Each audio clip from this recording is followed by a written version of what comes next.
Saturday night, you know what that means. Live from Studio 11 at TV Centre, Auckland Park here in Johannesburg. It's time for Sports Live, and we've got much ground to cover. So let's get started. The South African Football Association has appointed 3 vice presidents and a new technical director at Safa House this afternoon. Safa will also bid to host the 2027 FIFA Women's World Cup. Meanwhile, Bafana assistant coach Cheromir Janevsky has resigned. The South African Football Association has appointed 3 vice presidents, Linda Zwane, Natasha Tiklas and Bennett Bailey, since the incumbent president Danny Jordan was re-elected in June. The 3 will replace former vice president Dr. Ivan Khoza, Riali Dwaba, Gladyn White and Xolile Nkompela. Of course, we had our first National Executive Committee meeting, and as expected, the NEC has appointed the vice presidents, and the vice presidents appointed Mr. Linda Zwane, Ms. Tiklas and Mr. Bailey. They are now new Safa vice presidents. Safa has also appointed Walter Steenbok as the new permanent technical director to replace Neil Tovey, whose contract was not renewed in 2020. Franz Mukhasho was the acting technical director. Big opportunity, and also thanks to the South African Football Association. You'll understand that I come through the structures. You know, I was developed by South African Football Association. If you check where I played football, in the Mangaung Local Football Association, I also played in the Northern Suburb Local Football Association in Cape Town as a student. Again, having graduated through all the qualifications in the South African coaching program, you know, including the youth license that you might not be aware of. So, like I said, it's a big opportunity to be here. It's a pathway that I have crafted for myself when I took a decision in 2018 to go to Manchester Metropolitan University to study sports directorship. Safa has also resolved to bid to host the FIFA Women's World Cup in 2027. It will be the first time an African country will host such a global tournament. The NEC has resolved today to say we must bid to host the World Cup for women in 2027. And we as administration will then duly inform FIFA and then start the process around that hosting of FIFA Women's World Cup. Meanwhile, Bafana have parted ways with one of the 2 assistant coaches, Cheromir Janevsky from Macedonia. I had also informed the NEC about the amicably parting ways with the assistant coach, Coach Chedo. He had got an opportunity to go and coach somewhere overseas. So as the head coach, because he was here as the assistant, after discussing with the senior men's national coach, we then agreed that we should not deny him an opportunity. So we have decided to part ways with him, though we had a running contract with him. And further to that is that the coach had said he is more comfortable in having one assistant. So going forward, Coach Helman Mkhelele is the only assistant coach. Helman Mkhelele will be the only Bafana assistant coach now. Vincent Itsula, SABC News, Johannesburg. And for more on the comings and goings at Safa House, let's get some perspective from the SABC's Mazola Molefe, Super Journo. Mazola, I'm going to hit you right at the heart of the matter. Are these ribbon cutters, are these kids, guys who hand over kits, ladies and gentlemen, or are these individuals who are going to get stuck in and start steering the South African Football Association in the right direction? Well, good evening, Simon. Well, I hope not. For the sake of our football, I hope these are not ribbon cutters or yes men or yes women. I mean, you look at the stature of Natasha Tiklas. She's been in the game for quite a long time. She knows the association like the back of her hand, and she'll add much value given the work that's been done over the years. But you know, there are concerns that President Danny Jordan has not been able to, in his stint so far, has not been able to keep the same vice presidents over the years, of course, with the exception of Dr. Ivan Khoza, who, by virtue of being the boss and the Premier Soccer League chairman, he then, according to the constitution, is also one of the VPs for Safa.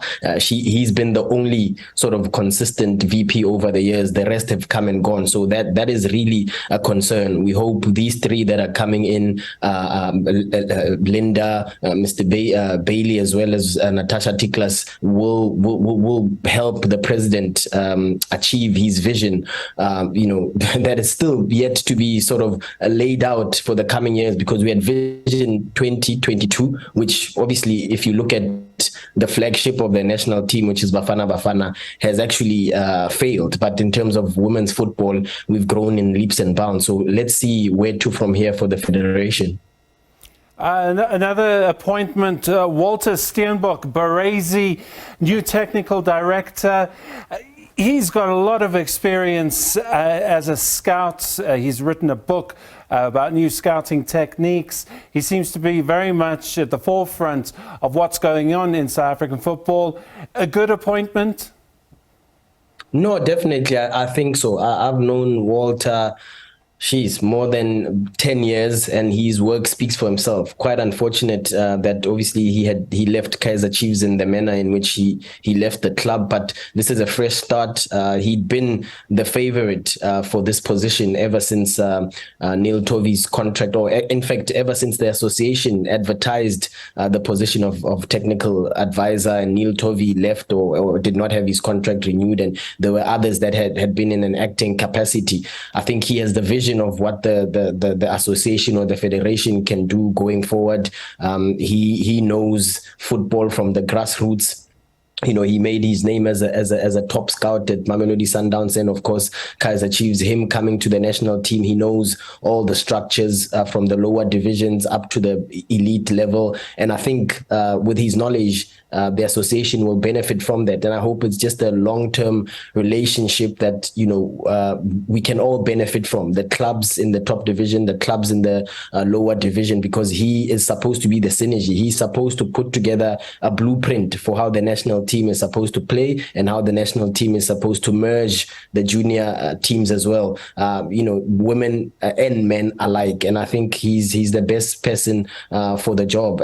But unfortunately, he has to hit the ground running. There is no time to sort of try to adjust to the role. Given his pedigree, he's a man that should really start working really hard, and we should start seeing the results and the fruits of his labor in no time at all. And he's going to have to work closely with the national coach, Hugo Bruce, who's now a man down in his assistant coaches. How is your feeling? How is Hugo at the moment? He was a bit outspoken, but he does get on with the job, and he is a straight shooter, isn't he? Yeah, look, for us, the media, Simon, we love that. It's good for the headlines. It's good for TV, for the coach to come out guns blazing. But for his bosses, not so much. He does tend to air out the dirty linen, as it were, and I think it's something that he needs to control. Even if he's got complaints, even if he's got grievances about the national team or how the federation, the lack of support thereof, he needs to find better ways to communicate that. Look, one assistant coach, maybe he loses his right hand man that he brought in with him, and obviously SABC Sport, we are told that the Chedo is going back to Cyprus, in fact, to be a head coach of a Premier League division team there. But I think with Coach Helman Kelele, believe it or not, I mean, even when Coach Hugo Bruce arrived with Chedo, Hellman was the one who helped them understand local players, because they had to have the friendly games in very early into their tenure, and they did not know the landscape. And Hellman was the man who showed them around. And I think Coach Hugo Bruce is in capable hands in terms of having his number 2 or number 3 become his first assistant coach. It is a loss, obviously, to not have a coach that you brought in personally to try assist you in adjusting to this job in the vision over the next 4 years, because his contract is quite a long-term contract. But with a new technical advisor now permanently there, perhaps there is a way to just bridge the gap a little bit, because as I said earlier, Walter Steenbok's understanding of the local game also is second to none. Mazola Molefe, Super Jono, thank you very much for that assessment. I think we've got an understanding of what's going on in Safa. So the right people for the job, but the direction is still a little bit lacking. They need to know where they're going. All of these people together working as one. We're going to take a quick break, but we'll be right back.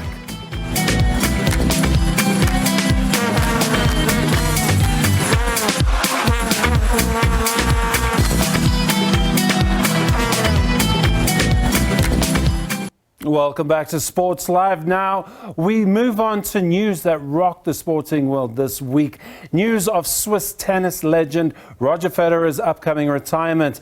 It was met with sadness by fans and tennis players alike. Federer confirmed his decision via social media on Thursday. He still holds the record of 237 consecutive weeks as world number one. The Swiss maestro played in more than 1,500 matches over 24 years on the ATP Tour.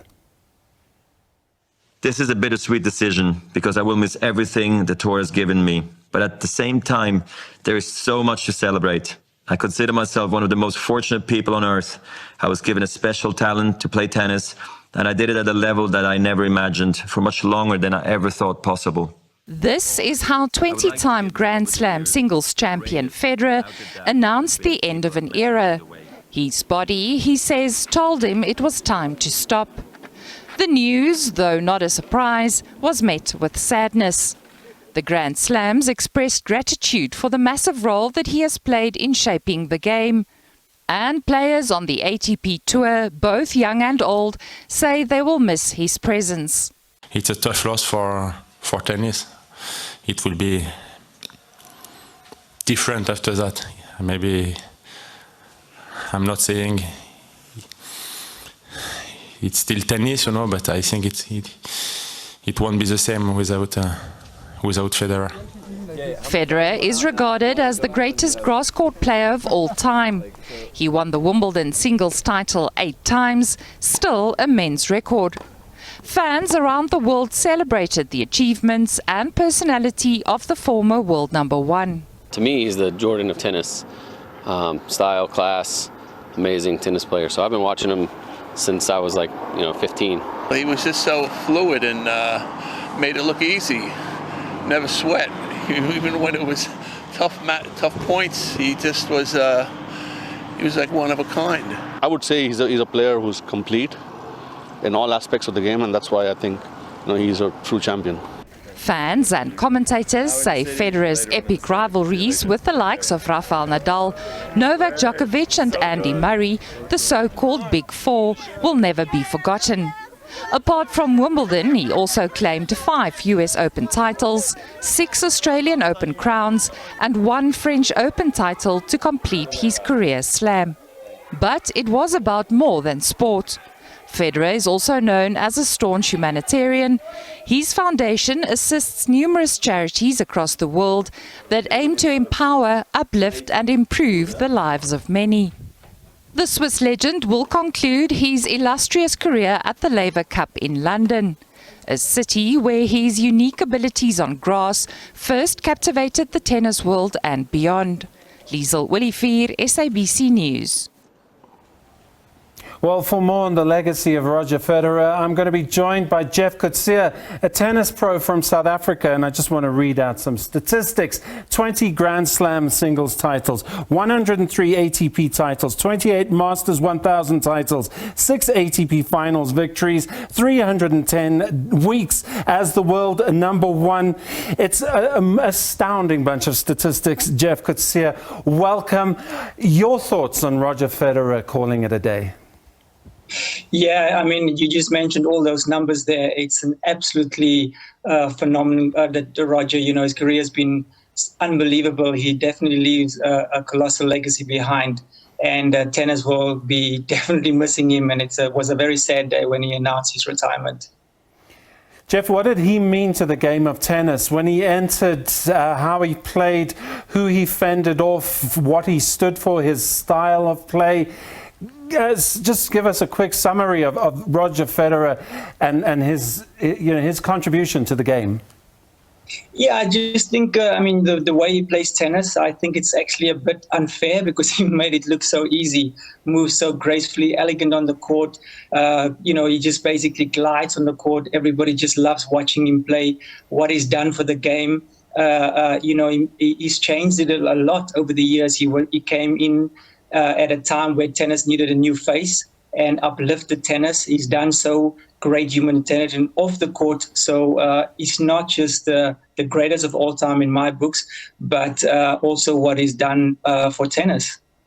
And of course, a great tennis player is nothing without a rival. We've seen that throughout the years. But possibly this launched the best rivalry of all time, Federer versus Nadal, on a tennis court, the likes of which never seen before, possibly since. Yeah, I mean, obviously, we're talking about McEnroe and Borg back in the day. Now, with Federer and Nadal, and you can throw, Djokovic there as well. We've been very lucky in our sport to have all these three guys. We're talking about 63 Grand Slams between the three of them in one era. So we're very lucky in that. But like you mentioned, that the rivalry and what's nice for me is they're very good friends as well. And yes, he's going to finish his career at the Labour Cup next weekend. But Roger and Nadal will probably do a lot more for tennis. And that's what Nadal tweeted. He said, we still have a lot more to do. Do you think it irks Roger that Nadal had the French Open on lockdown?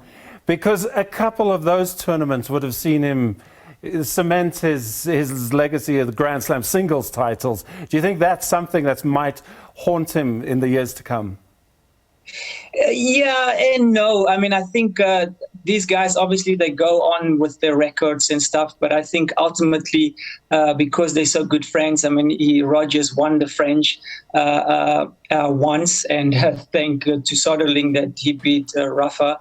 But I just think overall as a whole, Roger was the first one to reach 20 Grand Slams, but at the end of the day, he's going to look back and it's more about what he's done for the game and continue will do. And it's a pity because ultimately, you got to listen to your body.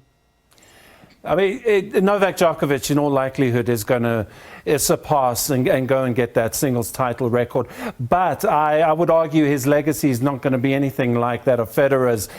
Am I fair in saying that? And why do you think Federer, people will stop thinking about the singles titles records and start thinking about the player as a whole?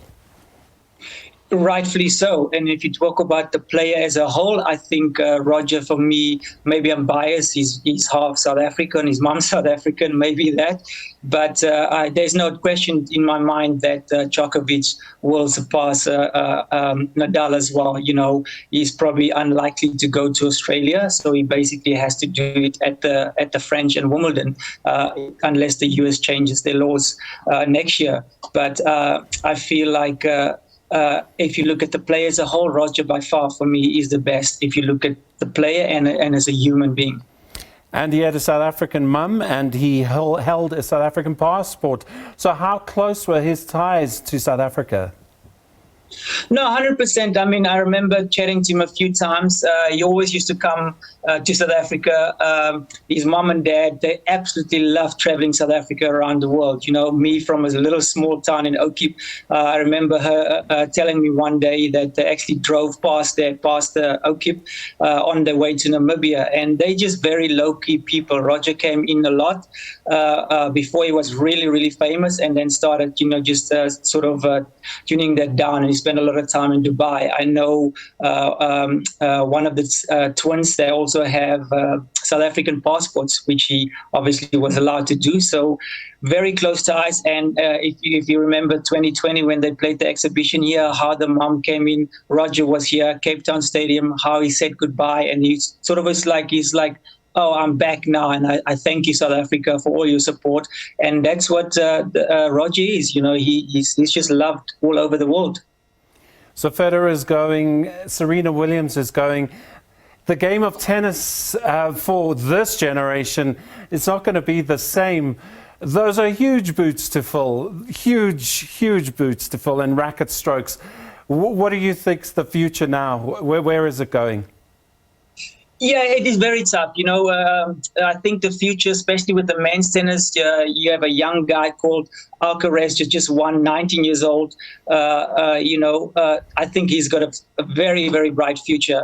There's another guy that he beat called Yannick Sinner from Italy. He's going to be very good. From the girls' side, Swiatek has been dominant as world number one. And then Coco Gauff, I think she's going to be very, very good in the next year or two. She's made finals already of French Open this year. So those are probably the names for me that will stand out in the next 2 years or so. Jeff Coetzee, thanks very much for being with us and unpacking Roger Federer, the man, the legend, and I think for many years to come, a myth, because people won't be able to understand how good he was. Jeff, thanks for being with us. Thank you. Thanks for having me. Right, well, that was Roger Federer, end of an era. It's really sad, goosebumps all around. We're going to have to take a quick break, catch our breath.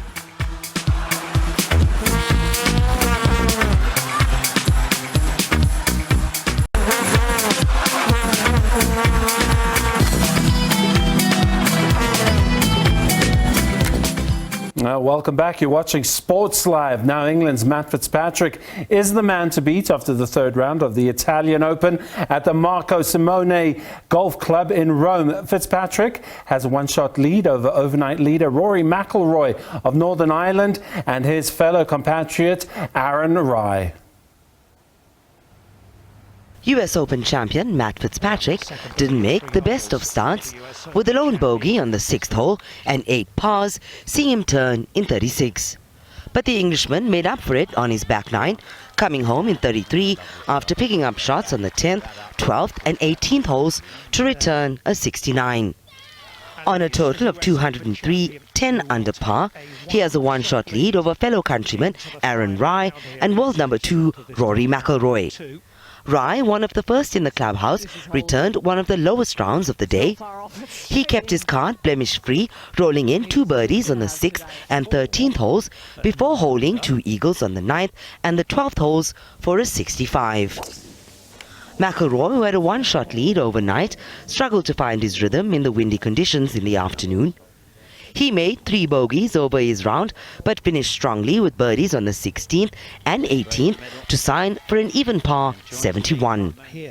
South Africa's Oliver Becker kept himself in contention, staying inside the top 10. Becker made 2 birdies but dropped a stroke on his front 9, turning in 34. He picked up 3 more strokes, including one on the 18th, to return a 68. He is tied for 7th place on 7 under overall, 3 strokes adrift of Fitzpatrick. Samantha Mari, SABC News. And that is going to do it for your Sports Live tonight here at Studio 11, Auckland Park. Thanks for joining us. From myself and all the team, good night and take care.